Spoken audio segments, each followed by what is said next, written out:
Hi everyone, my name is Patrick Akio, and if you're interested in how people communicate, how to get dedicated teams, and how to let people grow and flourish, this episode is for you. Joining me today is my friend Julia Sullivan. She does and facilitates all of that and much more. Enjoy! Beyond Coding. I was thinking because I saw you wrote a book and you said you've done podcasts and more so broadcasts. Where is like your sweet spot? Do you like written form content or also like conversations like these? In where I think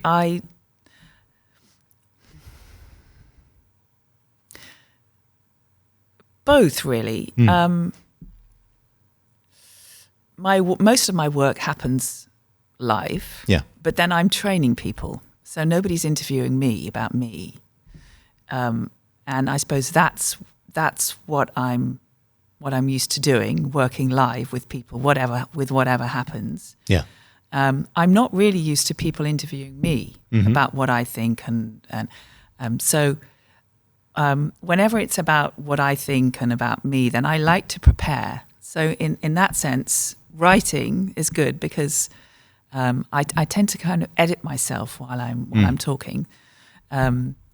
So writing the book was a very good process for me to get my ideas together. I don't write very easily, so I have to correct myself a lot. But I suppose I'm a bit of a perfectionist, and then when I've got it exactly the way I want it on paper, then it must have been a process. So it was a whole process. It was a whole process. Yeah. Funny. I don't label myself as a perfectionist, but for some reason when it comes to writing, like a lot of things irk me, and I'm like, no, this can be rewritten, and I have to really be like, okay, I'll either publish it or it's never going to get published when it comes to like a social post or content, even with regards to the podcast. Somehow I turn into a perfectionist when it comes to writing. Well, luckily I was supported through the whole process of writing, and at the beginning they told us to like just sit down, write. Don't even think what you're going to write. Think the day before what you're going to write on, and then just blah. Okay. So I would write without my glasses. Now I need glasses to read. Without my glasses, so I couldn't see what I was writing, and literally blah, blah, blah, blah, blah, blah, blah, blah. And I knew it was rubbish. And they said to us, even Ernest Hemingway, he started writing rubbish, and then you have to edit it. I'm not claiming that I'm Ernest Hemingway here at all. Yeah. But that really helped us get over the sentence has got to be brilliant. Interesting. Yeah. Because I have a really hard time starting things, and it's not just in writing; it's in a lot of things that are new. Because I just see a kind of an uphill battle getting to a level of quality where I want to be, and then starting is really hard. Yeah. Once I start, I can really find my stride. And for example, I had to write like a business plan because I had an idea, and to get that idea, I have to convince people. And the best way to do so is to make a business plan, talk about costs and benefits and risks and stuff like that. And I always knew like, okay, the ball is in my court. I have to do this now if I want to get it done. And still I postpone it to the very end. And then when I sat down and was like, okay, I've postponed it for long enough, and I start writing, it's hard to stop myself because I'm like, this is a lot of fun. Ideas go on paper, but starting is really hard. Yeah. Yeah. Yeah, there's often we're not even aware of it, but there's often that secret pressure we put on ourselves, like it has to be good. So that's often in the background when we postpone things. There's all this expectation. But if you say to yourself, just write rubbish, and then start writing, what you're thinking about, and then it takes form. And I wonder if I'm going to try it out, but I wonder if it has to be good is more helpful or harmful, because it has to be good puts pressure on you. It puts pressure. In that sense, it could be harmful, but then it also, it drives me to do something good, so then it might be helpful. Yeah. I think there's both sides to it. It can drive you. Yeah. But if you find yourself postponing, then somehow it must be holding you and me, because I recognize it as well. It holds us back. And there's a kind of arrogance in without knowing it in that thought. It has to be good because we expect ourselves to be better than we are. Mm-hmm. And it's normal when you're starting something new that you've just got to find your feet. Yeah. And, people talk about you've got to fail so many times in order. I don't actually believe in the word failure. We just have to start on something. And in the beginning, you won't be as good as you are when you've done it 137 times. So, Yeah. allow ourselves to start somewhere and get better. I like that a lot. Yeah. I think the hard part for me is the perceiving what others do, and then I don't see kind of the journey they've laid out. So if they've done it 200 times and I'm starting out, from me starting out, I want to be there already. And that is kind of the struggle, because to get there, I have to do it maybe 200 times, maybe 300 times, maybe a little bit less, but I have to put in the work. Yeah. And then from perception, I don't see the work that was put in to get to that level of quality. Yeah. That's the hard part. And that you see it a lot. And I see that with myself, but I see that all around me. That people, they want to be there. Yeah. Which is actually taking themselves for granted, because you're not allowing yourself to be a learner. And when you allow yourself to be a learner, which we do with children, by the way, it's funny that we stop when people turn 18. When you allow yourself to be a learner, then you give yourself credit for even starting. Yeah. You give yourself credit for trying something you haven't done before. You learn from the mistakes you've made, and then you learn in a real way, rather than trying to copy someone else. Yeah. And then you'll find that you make mistakes that somebody else never made, or you have a brilliant idea that another person didn't have. But you can only do that when you allow yourself to be a learner. You said we start like that as kids, and we get taught like that, or maybe it's their innate nature, and somehow it waters down, and you'd lose that, or you could lose that, or you have to find that again within yourself. Why do you think people lose that throughout growing up? I think there are a lot of, let's say, shared stories we're unaware of. And one of the shared stories is that, learning stops when you're an adult. Yeah. And, you go through, so we all accept that when you're a child and adolescent and you're a student, then you're learning. But somehow there's this assumption that from a certain age, whether it's 23, 24 or whatever, then you're an adult and learning stops. Yeah. Whereas I see that our whole lives we're learning. And they're all kind of, good question actually, where that comes from. I don't really have one answer where it comes from. But maybe as children, we look at adults and it looks like they know what they're doing. So we expect that when we're adults that we should know what we're doing. And then you start your first job and everyone looks like they know what they're doing, and you're being paid a salary. So you think, well, I should know what I'm doing, and other people expect me to know what I'm doing because they're paying me a salary. And before you know it, you're 23, 24, 25, being paid a salary, thinking, oh my God, I should know what I'm doing. Yeah.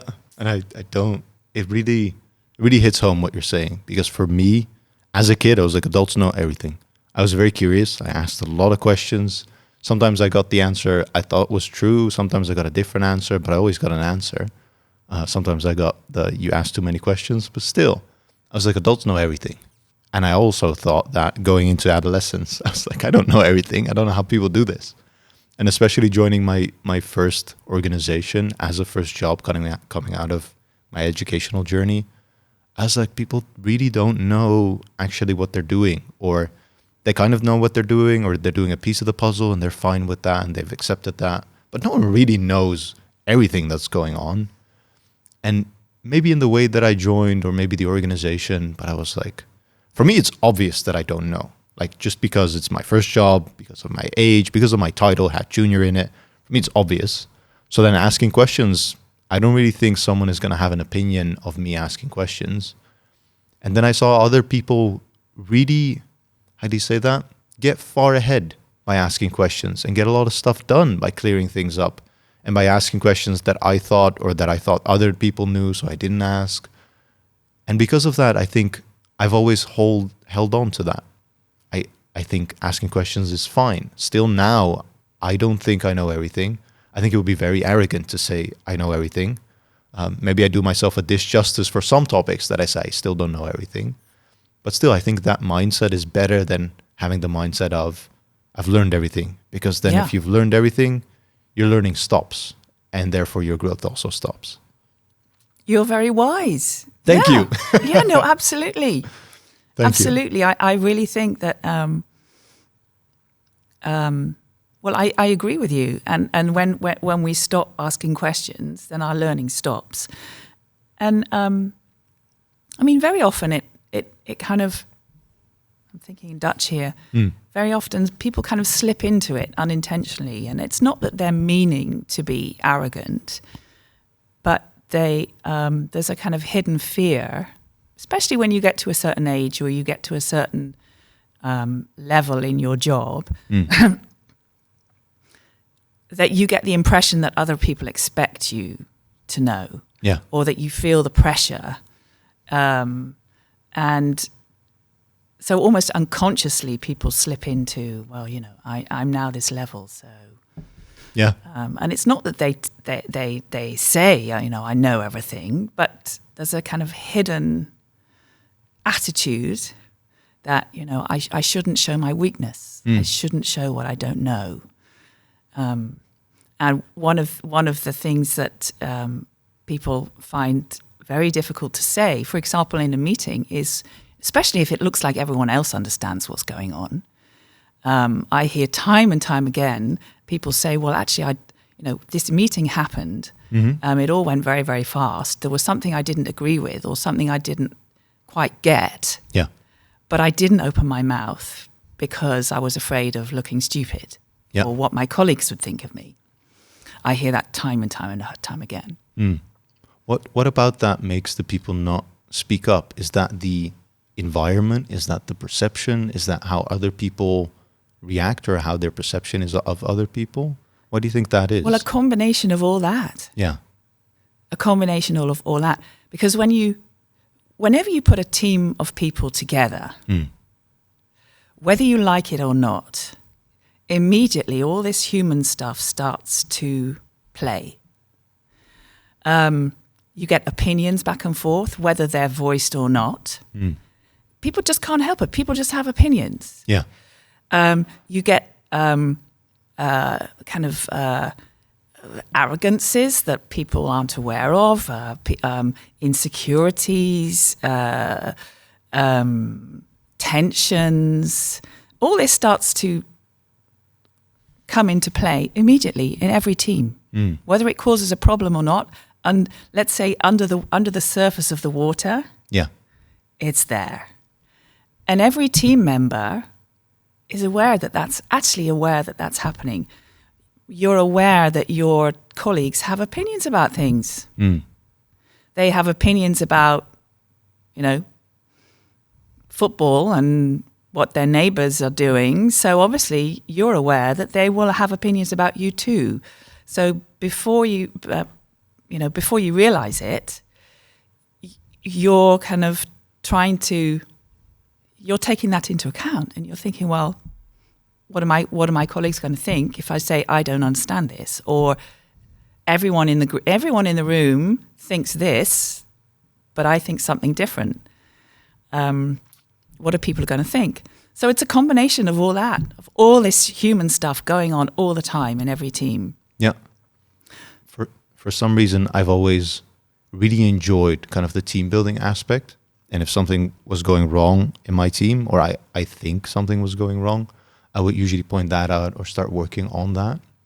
But I don't have a silver bullet, let's say, and I don't think there is one.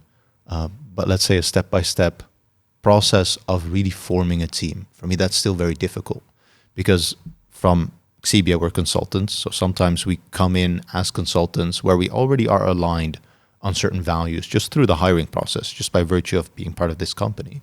And then the team forming aspect, I feel like already has a leg up versus people that are just really random and put together as a team, which sometimes happens within an organization to a certain degree, and then all of a sudden has to perform as a team. And the expectation are that they are a team, but they are not a team yet. They're just a group of individuals trying to work together.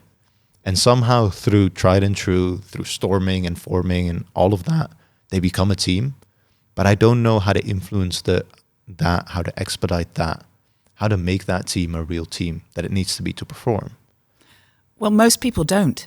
Mm-hmm. It's something we're not taught at school. It's something we're not taught at university. A lot of people talk about team building, but nobody actually knows what is a built team. Yeah. Most people don't know. We have a definition what is a built team. And once you know what a built team is, when I talk about we, I mean, I work with Humanication and there are other trainers there too. Once you have a definition of what a built team is, then you can identify what part of the team isn't built yet. Mm. And actually, there is a whole... there isn't a silver bullet, but once you understand, there are very, very clear, delineated building blocks to building a team. And once you understand them, it's very doable, and it's very good fun building a team. Interesting. But it's not one silver bullet. No. Because humans are humans. So, so first of all, it's getting the team to understand what is a built team, which is it's a group of people with a shared who have a shared mission and a shared vision, that they each of them understand what that vision means. They've all bought into it, and they know what it means practically. And they've all given their let's say, agreement to it. That's a built team. When you know that, it's easy to build it. Well, it's not easy to build a team, but it's doable to build a team. What makes it not easy is that human beings are human beings with their opinions, with their history. Their opinions are by definition formed by their history, so they aren't necessarily going to agree with whatever you say. They also have their different communication styles, which means that they all absorb information in a different way. And if you don't take that into account, you're going to create resistance. Yeah. So you need to take all this into account. And once you know the building blocks, it's really exciting actually building a team. Yeah. And then you know exactly what to do. I remember in my 20s,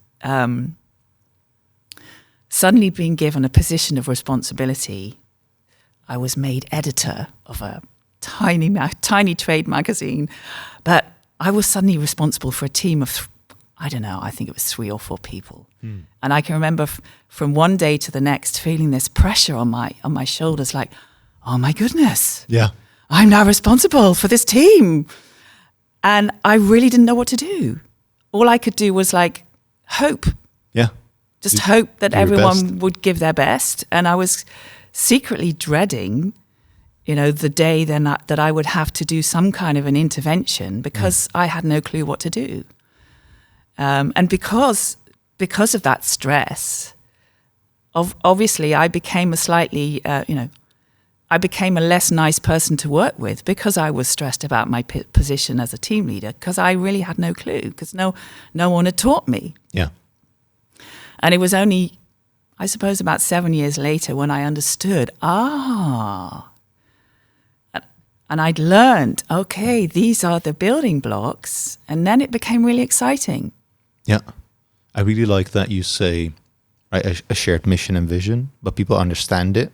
So people not just hear it or see it or perceive it as a written phrase on a piece of paper, but really understand what it means, what the thought is behind it, why that is what it is. And buy into it, which is the most important. Yeah, I was going to say that as well. They can only buy into that if they've probably partaken in forming, or I would say forming that vision, given their input and thought about it together. If someone gives me a mission and a vision, says this is now yours, I'm not going to buy into it. That's the Exactly. I think that's the prerequisite. Yeah. And also being aware that everything has its prices. Mm.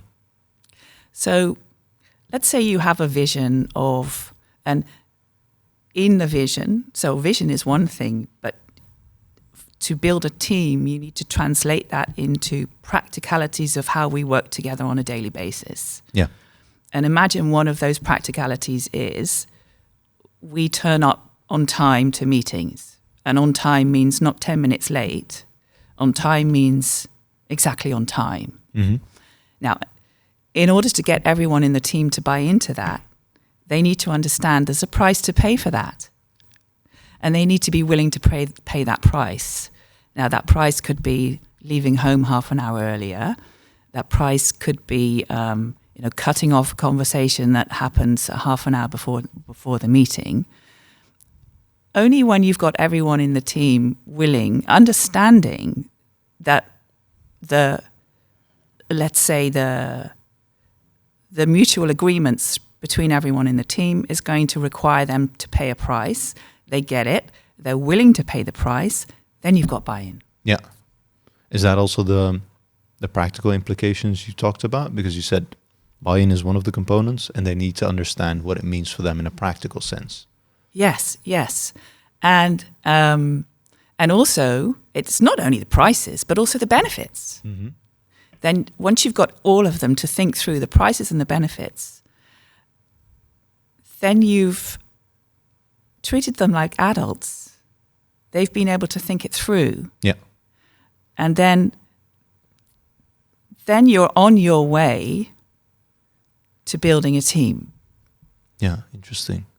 I was thinking about my own context, and I have different settings with different people, different amounts of people even. Our unit is quite flatly structured, our organization, and I'm part of the software engineering consultancy unit, and it has about 60 consultants. Now in there, I recently asked who's responsible for, let's say, improving the unit. And the answer quite generally was everyone. And that means that everyone is kind of part of this unit. Everyone is kind of part of this team to a certain degree. But then to have that shared vision, the buy-in, the understanding of the price and the benefits through 60 people, that is quite like a Herculean task, if you ask me. On smaller levels, it's easier, I feel like. If we have a group of 3, immediately I feel like we're aligned better, or things get explained in a manner which makes sense, and we can get this shared mindset and shared mental model of a goal and what it means for us. But as soon as it hits, and I don't know what number it is, I've seen it with 8 get really difficult within a software development team.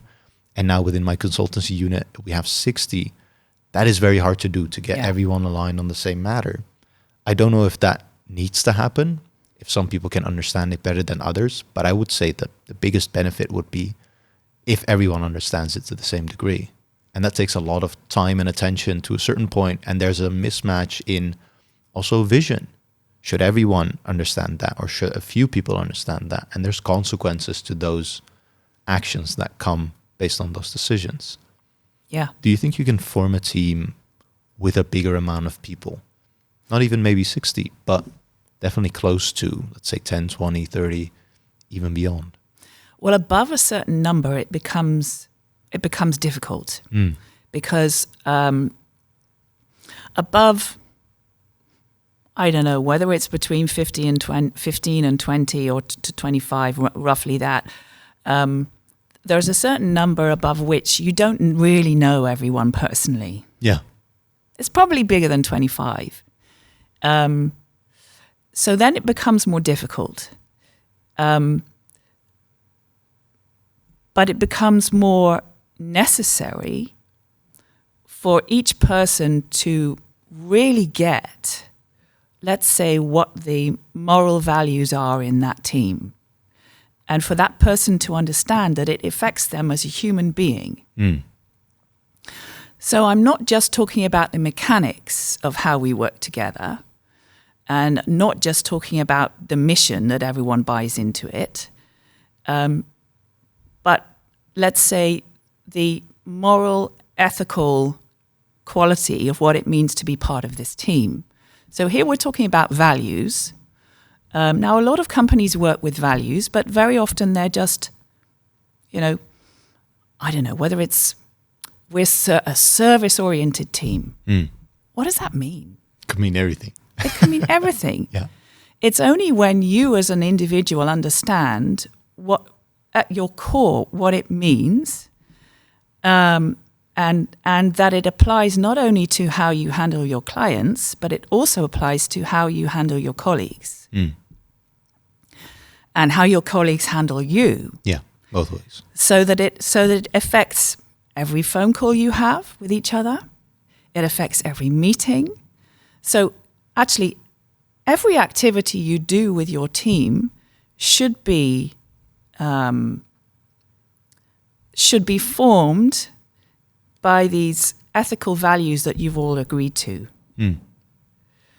And then you will notice, then people will notice in the team what if they're clear on what these are, and they're clear on what it means practically, then it will be clear to them when someone stepped out of it. Yeah. I think the hard part for me is for me being in a team, to consciously think about kind of what we agreed upon, both on a moral value and an ethical value. I usually just go with my gut in kind of a feeling sense. And then if I were to step out of that, I don't know if I've ever done that, but then for someone to call me out on that, we have to more so consciously be aware of our understanding of what it means to be a team and our values, and if they're aligned, and if someone steps out of that more consciously than I'm doing now. Do you think that should be the case as well? Should I consciously think about those things, or how does it get kind of subconsciously or unconsciously? Well, what you don't want is for it to become yet another obligation. Yeah. Because then you'll get weighed down by so many expectations. You want it to be, you want to really get it. Now, that you can only do when you've learned, how can I say this? I do understand what you're saying. Because it shouldn't be like a list of expectations, because then you won't be spontaneous anymore. It'll weigh you down. Yeah. But for me, when you said some people, or you would just need to get it, I've talked to people and our I don't know if it's values, or I don't know if it's also vision, are so misaligned that I'm just like, all right, to a certain point, we argue, we don't understand each other, we just don't get it. We cannot align. It's because of a different past, probably previous experiences, which lead us to believe something different. And then we either have to accept that we agree to disagree, or we can really not align on this, and that clash can result in something worse. It's never happened to me, but I do understand that at some point, I literally said to my colleagues, like, it's just not in their DNA. It's literally a DNA mismatch. And that's really hard to overcome. What can be the case? I'm switching between Dutch and English. Kijk. What is often the case is that, let's say, deep down, actually you want the same thing. But there are so many layers of opinions, communication style, past disappointments, so many layers of the human stuff that are getting in the way, that until you've handled those, you won't discover that actually you want the same thing. I'm not saying that it's not possible for you to have completely different visions. Yeah. But in most cases that I work with, once we've got to work and you've cut through all the human stuff, and people dare to be really real, then they discover actually we do want the same thing.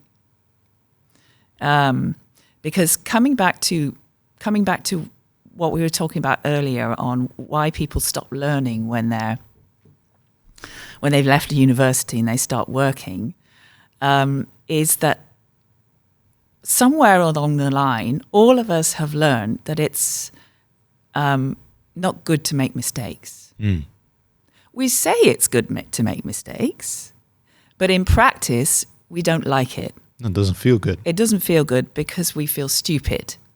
Somewhere along the line, we've learned this. It may be started by, at some point, some adult said to us, watch out, be careful. And then as a child, you learn that the world is a scary, is a dangerous place, and that you need to think, 5, 6, 7 times before you take an action. And we take that with us and we remember it. So people learn to be very cautious, and they learn to hold up a kind of a mask and pretend in a certain way, like to pretend, to do your best to show that you're intelligent, to do your best to show that you're well informed or that you're professional.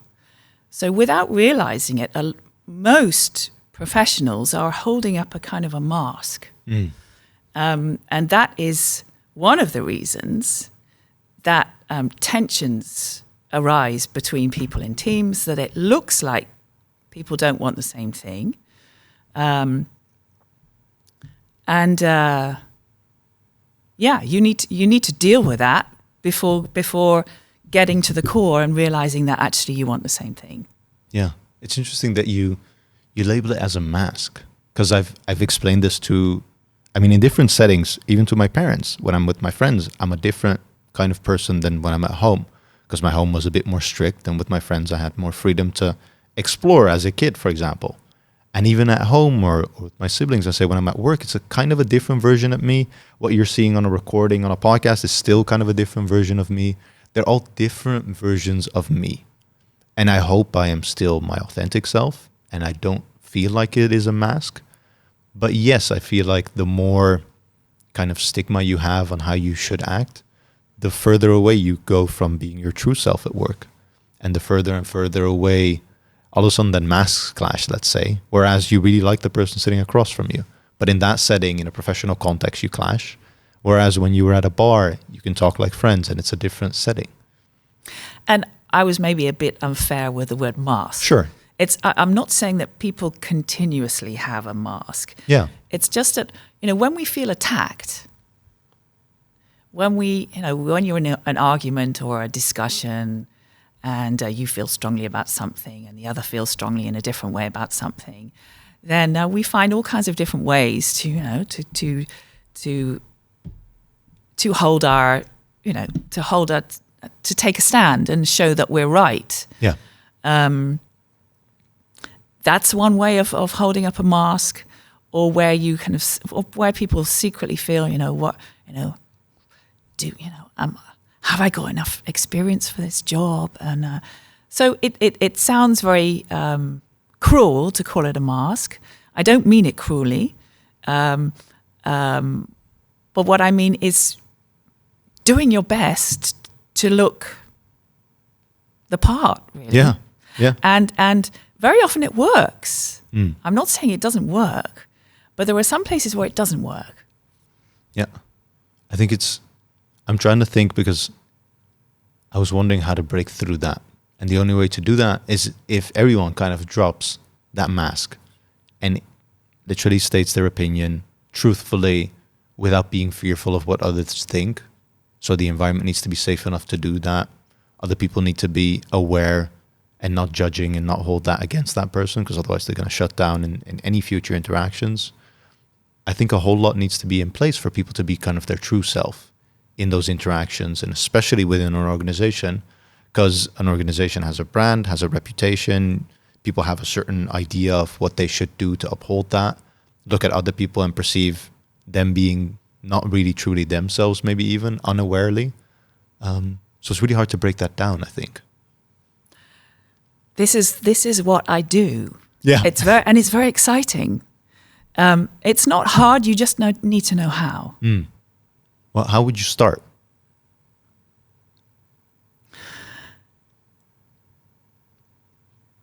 A good place to start is for a team to learn communication styles. 90 to 95% of tensions, unspoken opinions, unspoken tensions, misunderstandings, even people leaving their jobs, even projects that fail, 90 to 95% of that is to do with differences in communication styles. And this has to do with how people talk, how their body language. So imagine you meet a new colleague. Within the first fraction of a second, whether you like it or not, you form an opinion of that person. This also happens. You're at a conference and you talk to someone. Within a fraction of a second, you have an opinion about them, and you think, this person is a very charismatic person, for example, or this person is a bit unsure of themselves, or gosh, this person is chaotic. Or now this happens within a fraction of a second, and 90 to 95% of that is to do with communication styles. But we don't realize it. Now the other person is doing the same to you. They form an opinion of you. Now this happens in a team all the time, and we form opinions about other people, and we think they're chaotic, or we think they're unreliable, or we think they're being unnecessarily cautious, or that they're what's the word? Bot in Dutch, which is rude. Rude. Yeah. Yeah. And in most cases, that's got to do with communication styles. But it causes a huge amount of tension in teams, whether it's spoken or not spoken, because let's imagine you're working with a manager and you think he's rude, and you think he or she is uninterested in you. And that's going to affect your performance. That's going to affect your happiness. That's going to affect how relaxed you feel with that person. And in most cases, that is absolutely not the intention of the person. It's just how you've interpreted their communication style. Yeah. So for a team to learn to work with communication styles is the best starting point. And then what happens is teams then realize, oh my goodness,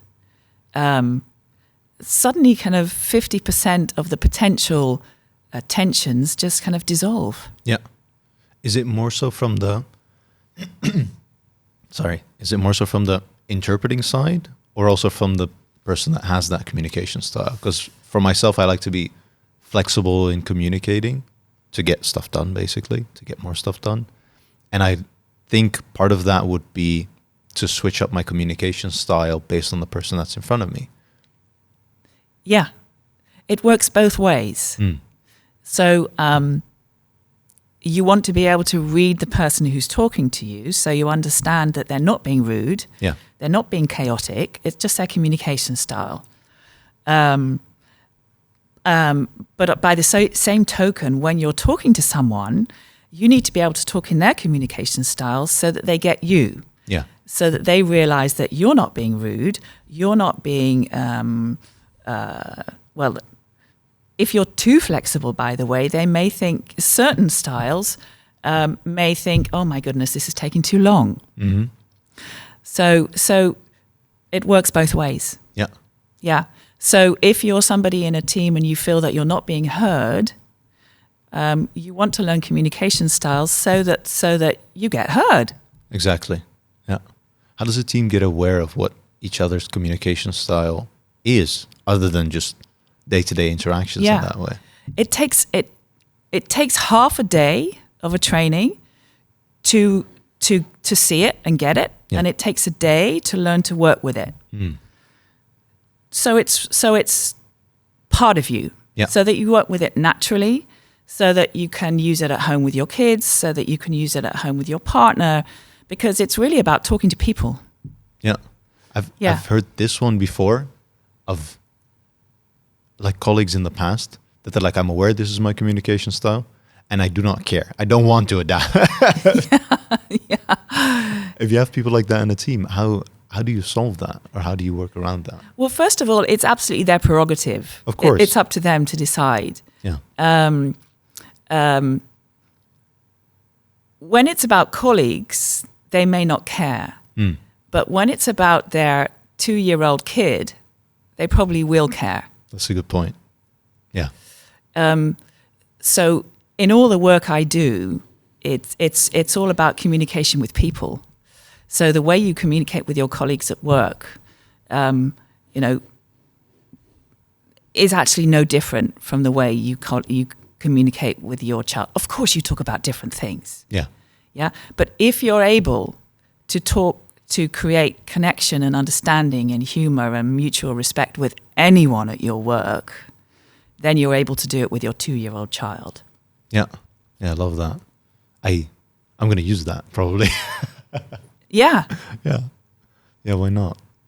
Once a team or individuals understand each other's communication style, understand kind of their default and even their preference, because I think those might be different or they might be aligned, what would then be next in kind of allowing people to have comfort in the way that they're working within a team or within an organization?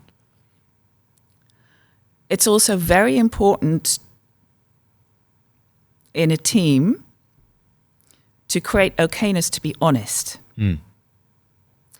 And one of the commonest problems in teams is that past frustrations or disappointments are not communicated because people are worried about being seen as negative or whatever. Yeah.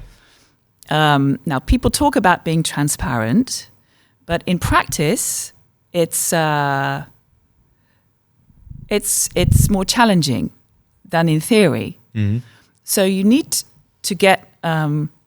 So that would be my second step: is getting a team, first of all, understanding the benefits and prices of being honest, of not being honest, for them to really get, when am I honest? When am I not honest? If we agree with each other, we're going to be honest with each other. What are the benefits and prices?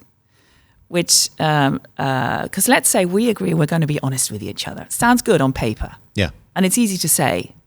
But if we mean it, that means that if you come to me and you say, hey, Julia, you know that meeting we were in last week?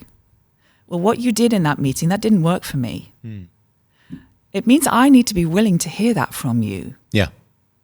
So I need to get that that's the price of wanting honesty between us. So it's first getting this understanding in the team of what honesty means, getting buy-in. Do they want it or do they not? And also giving them the tools to be able to handle it if somebody else is disappointed. If your partner at home is disappointed about something and they're angry, or you can see in their body language that they're disappointed, that you know how to handle that. Yeah. And there is a way, there's a very simple tool of handling someone else's disappointment. Your client, if you see that your client is disappointed, either in you or in your company, how to handle that. You need to develop your confidence in being able to handle that. Now, developing confidence in a team is, first of all, knowing the technique. If you don't know the technique, you will never be confident about it. And then practicing it. Yeah. And once you're confident about being able to handle disappointments without feeling attacked, that will create a huge difference in a team. Yeah. I think when you lay that out, kind of the price of being honest with each other, I'm okay with that. With people saying, Patrick, in that meeting, what you did didn't work for me. That's objective feedback. People sometimes even jump into immediately advice. I would have done X, Y, and Z, but I'm okay with that. However, I have noticed that when I'm trying to do that with someone else, we haven't had that mutual agreement that this is the price, I give the feedback, that not everyone is okay with that. And people jump into kind of a defensive position sometimes, and depending on the context can get really emotional. And things, all of a sudden I've been in situations where I'm like, I don't know how we got here, but here we are. And that's a lot of emotion then and there. So not everyone might be okay with that, being aware or unaware of that. Yeah. Yeah. This is why I have a job. Yeah, for sure. Yeah. But Yeah. should people be open to that? Or is it also their prerogative to say, I don't want that? Because that's a hard one for the me. word should. Yeah. It's a great word. I mean, it's easy to say, yeah, everyone should be open. But we're all human beings and we've all been there, haven't we? I still get defensive if my partner gives me feedback on something. It's so I'm not a fan of the word should. Fair enough. Because, there is a theoretical what we all should do if we were all absolutely perfect. Yeah. And then there's, okay, well, we're all human beings. So how to handle it. So how to handle the fact that we are all sensitive. We don't like to make mistakes. So if we hear that we've done something that doesn't work, we do tend to get defensive. So how to handle that? So how to handle it when someone gets defensive? Yeah. How to create openness and willingness to listen. And this is another skill. So these are all skills that team leaders actually need to have in order for, first of all, not to be scared of being a team leader, Yep. to be able to handle anything that happens. And then when you're able to do this, so when you know, for example, how to immediately see if somebody's going into resistance before they even notice it, and how to create a dynamic that the person is kind of opens up and is willing to listen to you. These are very exciting things to learn. And when I discovered that you can learn these things, suddenly the responsibility of being team leader suddenly became very exciting. Did you learn that through more so, let's say, practical experience? Because you talked about really early on in your career having those responsibilities and it to a point where it stressed you out? Or did that come more so from theory and then putting that into practice? I didn't learn it only through practice. Yeah. Because I just didn't know. And what you don't know, you can't know. So I learned it through doing a training. Yeah. Somebody taught me how to do it. It's like, oh, really? I never looked at it this way before. And I did several trainings. I sometimes think that these are the most important things, like how to work with people, how to navigate tricky situations with people, and we're not taught them at school. No. So it took me several trainings, not 10 years of trainings, but really several to learn the basics, to get better at it, to feel authentic in it. And the more I learned, the more exciting it became. And I'm still learning. And I started learning this when I was 30, and now I'm 56. I think that's a great mindset. For me, it's one of my joys to kind of figure out and to make someone really excited and help someone. I don't know if that's nature or nurture. It's just something that's in me. I'm not sure where it comes from. And I'm trying to get better at that. I'm still always also going to be learning, I feel like, because the complexity of the conversations are, that's kind of stupid, silly. The complexity is really complex. Yeah. Like those conversations are so complex that there are going to be nuances and differences and things you could have done differently to get to a different outcome or to get to the same outcome. Insofar that I think I'm never going to stop learning that. But I do think a lot of experience-based, I'm very practical in a sense, and I'd like to go based off experiences. So when I am in a training, one of my fondest memories of being in those trainings is more so role-playing. And then I think, okay, how much of role-playing is like me in an actual setting or me in this kind of safe space where we are role-playing and it's known that we are? That's kind of the hard part. Putting into practice what I'm learning theory-wise or role-playing-wise. Yeah. The only way to do that is to be in those positions, but then not being as comfortable, because probably with the same perfectionist mindset or the stigma of I'm team lead now, I have to do this, or I have to be able to do this, that makes it a bit more difficult sometimes being in my position, I feel like. One of the big eye-openers for me was getting that I didn't understand what my role actually was as a manager or a team lead. Yeah. once you get that as a team lead, as a leader, once you get that your responsibility is to make your team members flourish. Once I got that, that already took off a huge amount of pressure for me. Why is that?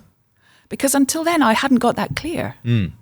I thought until then that my role was to ensure that they did the job right. Ah, okay. That's different. It's different. Yeah. Once you get that your role is to get your team members to flourish and grow as human beings, first of all, then you get, well, you're on the boat, you're on the same side. Once they get that, you get it. Once you get that, they get that, you get it. Yeah. Then suddenly things look very, very, very, very different. And any intervention you do then suddenly becomes clear that it's for their benefit. Yeah. Not for the company's benefit, it's for their benefit. And then suddenly the whole game changes once you get that.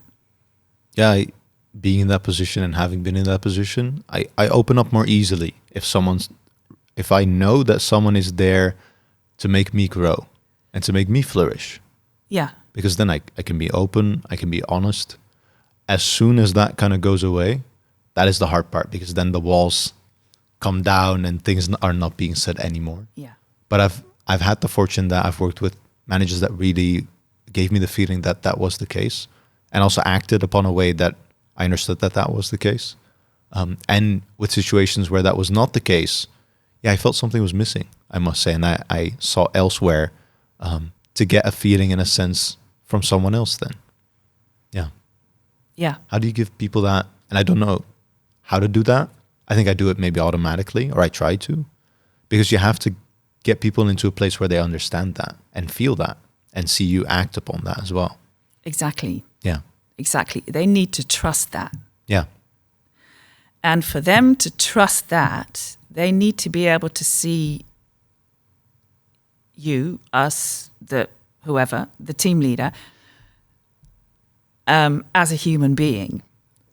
Which means, as a team leader, coming back to this cruel word of the mask, as a team leader, you don't want to be holding up a mask. You want to be as real as you want to be real. So as a team leader, you need to show that you also make mistakes, that you're learning from your mistakes, which is quite for some people, a scary place to be. Yeah. And, the whole thing of vulnerability that Brené Brown talks about, this is what it comes down to. Showing as a team leader, not that you're always making mistakes, but that you don't necessarily have the last word, you don't necessarily have the answer. And just in the way you communicate, in the way you are, that your team trusts that you are being real. Yeah. I think that's foundational in building up that relationship. Yeah. Yeah. Yeah, and that changes everything. I think so too. The hard part I have is that it really comes from you having experienced that with previous managers or previous settings, having been in that position, let's say, from the other side of the conversation. And with how people grow into those positions, I feel like if you haven't had a good experience like that, you're going to act upon what you experienced. And in that way, you might automatically create an environment like that and that foundational trust. Or you might act in a way that you're more of a manager's manager and you're acting in the best of the company, not letting people flourish or not letting even people go, when that might be better for their personal growth or personal career. And you can say things about that, but I think that's my opinion. I don't think, maybe it's my experience, but I will always try and do what's best for the people that are in my team or sitting across from me in that way. I wouldn't be able to see it that much from the other side, is the hard part. Yeah. And you're right. People, leaders very often take the lead from the leaders above them. Yeah. So where the real courage comes in is say you're working for a very, very corporate company and the manager above you, the directors above you are very, very top down and they're very kind of, directive. Yeah. The real courage comes in daring to create a different culture in your own team. Mm-hmm. So then, that's brave to do that. I think so too. It's very brave. I've seen a lot of people do it. It takes real courage. Yeah. As one of my final thoughts, just because we're touching on this, and I think it's very relevant for some organizations that are out there. Have you seen this culture, let's say within a team, that went against the stream of the bigger organization, all of a sudden get the overhand and change company culture in a way that was beneficial for the people as well? Because I feel like starting within a team is a nice thing, is a good thing. At some point, you do want the organizational culture to also uphold that, because otherwise you're continuously going against the stream, and that chips away at trust at some point, it chips away at energy. So without kind of an overarching change, that might be hard and sustainable. Yeah, that's true. It's true. Now, one of my limitations is that I come in as a trainer and I train a group of people, and I often don't see the company then the year later. Yeah. Certainly hopefully I'm going that way, but for many years that was the case. So I don't have a lot of examples. And I'm certainly not going to band around names without having first checked with those companies. Of course. But I have seen in a couple of IT companies that certain departments started to create this culture. Mm-hmm. Thanks to the director of that department, that the year later there was a call to do something about the culture in the whole organization.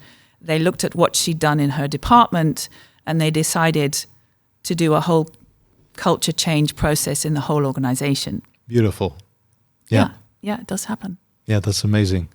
It's funny that you say that. I mean, I'm a consultant, so part of my work is going to clients, helping, and then leaving. Making myself obsolete is part of the job. And then I don't know what happens after. When I find out and things are still happy and they're still happy with what we've done, it's part of a fulfillment that I don't know is missing sometimes, but I'm happy when it gets fulfilled. So I'm happy that's the same for you as well, where you have those tidbits of feedback, where people say, well, this is the blueprint, how we want the organization to structure itself, because this is valuable to us. And sometimes I hear from people who say, thank you, this really, really, now I get what leadership is. I've decided to leave the company, but the way I communicate with my kids and my partner and the way I'm communicating my new company is completely different. So yeah, sometimes people decide to leave because they're clear on the fact that the match isn't there anymore. Yeah, and that's amazing as well. Yeah. For those people. Yeah. I've really enjoyed this conversation, Julia. Me too. Talking about how to form a team, what really makes a team, how to get people to be comfortable within a team from a leadership perspective, talking about communication styles and honesty. Is there anything that's still missing that you'd still like to add? Not really. No, I think we've covered it. Yeah.